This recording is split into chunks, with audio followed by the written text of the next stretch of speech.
நம்ம இன்றைக்கி நம்ம வீடியோவில் வந்து அருமையான ஒரு பால் கேசரி தான் செய்ய போகிறோம்.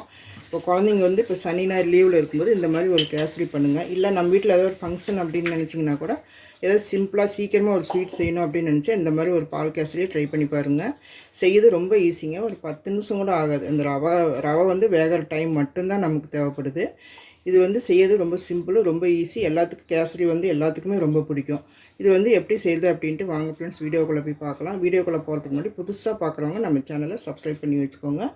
வாங்க எப்படி செய்யுதுன்னு பார்க்கலாம். கேசரி பண்ணுறதுக்கு நான் வந்து இதில் வந்து 1 டம்ளர் ரவை எடுத்துருக்கிறேன். இப்போ இந்த ரவையை வந்து நம்ம நல்லா வறுத்துக்கணும். இப்படி வந்து கை பொறுக்கிற சூடு வர வரைக்கும் நம்ம வறுத்து எடுத்துக்கணும். இதில் 1 ஸ்பூன் நெய் ஊற்றிக்கோங்க. அப்போ நல்லா சாஃப்டாக இருக்கும் கேசரி. இப்போ ரவையை வறுத்து எடுத்தாச்சு. இப்போ இதிலே வந்து நெய் கொஞ்சம் ஊற்றிக்கோங்க.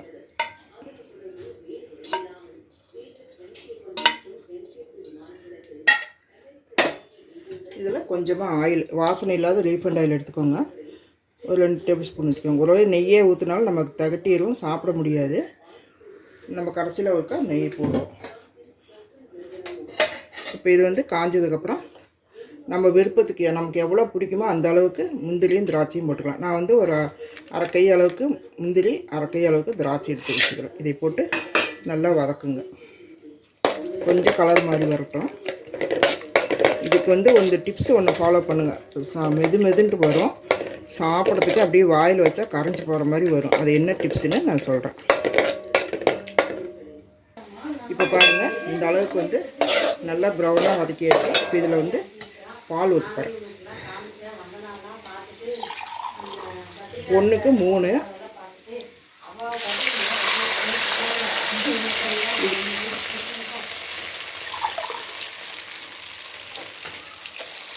ரெண்டு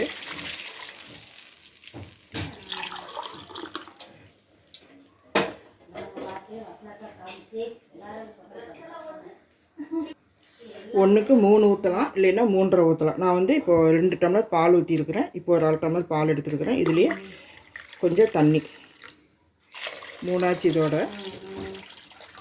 நான் வந்து இன்னொரு 1/2 டம்ளர் தண்ணி ஊற்றிக்கிறேன். 3.5 ஊற்றுனீங்கன்னா நல்லா சாஃப்டாக நல்லாயிருக்கும். நான் ஒரு டிப்ஸு சொல்கிறேன்னு சொன்னால அது வந்து இந்த பால் தான். நீங்கள் பாலில் வந்து இந்த கேசரி பண்ணும்போது அவ்வளோ சாஃப்டாக அவ்வளோ சூப்பராக இருக்கும். இது வந்து நல்லா கொதிக்கிட்டோம். கொதிச்சோடனே நம்ம வந்து அந்த ரவையை போட்டு நம்ம கிளறலாம். இப்போ பாருங்கள், பாலும் தண்ணியும் நல்லா கொதிக்குது. இந்த மாதிரி கொதிக்கணும். கொதிச்சதுக்கப்புறம் தான் நம்ம சர்க்கரை போடணும். ரவை போடணும். ரவை வெந்ததுக்கப்புறம் தான் சர்க்கரை போடணும். இப்படி மெதுவாக போட்டு நல்லா கிளறி விடணும். ரவை வெந்ததுக்கப்புறம் சர்க்கரை போடணும்.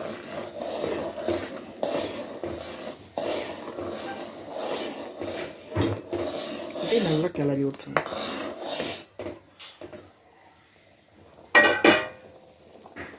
நல்லா ஒரு 5 நிமிஷம் நல்லா வேகட்டும்.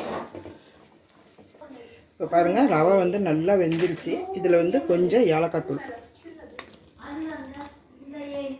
சின்ன ஸ்பூன் தான். நான் வந்து சர்க்கரையும் ஏலக்காயும் போட்டு நுணுக்கி வச்சுருக்கிறேன்.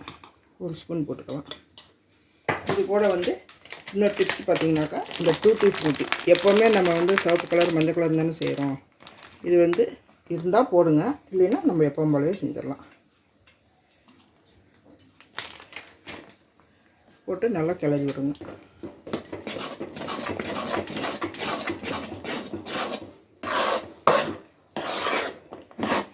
இப்போ இதில் வந்து சர்க்கரை எந்த டம்ளரில் நம்ம ரவை எடுத்தோமோ அதே டம்ளர்லேயே நான் வந்து 2.5 டம்ளர் போட போகிறேன். கொஞ்சம் நல்லா இனிப்பாக நல்லாயிருக்கும். இல்லைன்னா ரவை கேசரி வந்து சப்புன்னு இருந்தால் சாப்பிட முடியாது. ஃபஸ்ட்டு 1 டம்ளர் போட்டேன். இப்போ இன்னொரு டம்ளர் எடுத்துகிறேன். இப்போ இன்னொரு டம்ளர் போடுறேன். இன்னும் சர்க்கரை நிறையா இருக்குமோன்னு யோசிக்காதீங்க. உங்களுக்கு இனிப்பு கம்மியாக வேணால் நீங்கள் கம்மியாக போட்டுக்கோங்க.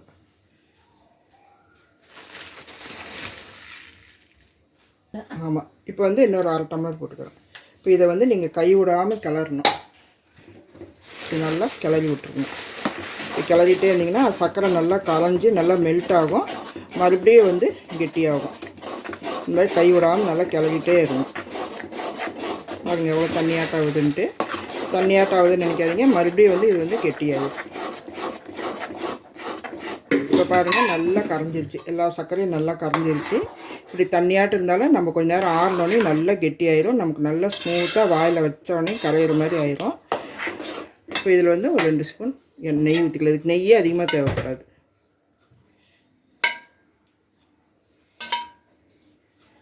சின்ன ஸ்பூனை எடுக்கும்போதே பாதி ஃபுல்லாக உளுந்துருது, அதனால தான் நான் மறுபடியும் கொஞ்சம் ஊற்றுறேன்.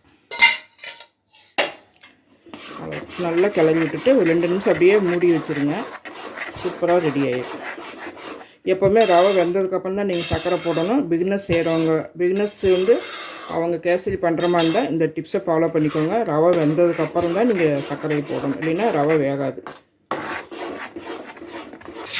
அவ்வளோதான் ஃப்ரெண்ட்ஸ், நல்லா ஒரு கொதி வந்துருச்சு. இப்போ நம்ம ஆஃப் பண்ணிடலாம். இந்த மாதிரி இருந்தாலே கொஞ்ச நேரம் ஆறிச்சுன்னா நல்லா கெட்டியாகி நல்லா அப்படியே ஸ்மூத்தாக வாயில் வச்சோன்னே கரைஞ்சிட்டு போயிடும். அந்த அளவுக்கு இருக்குது. இப்போ நான் அடுப்பு ஆஃப் பண்ணிடுறேன்.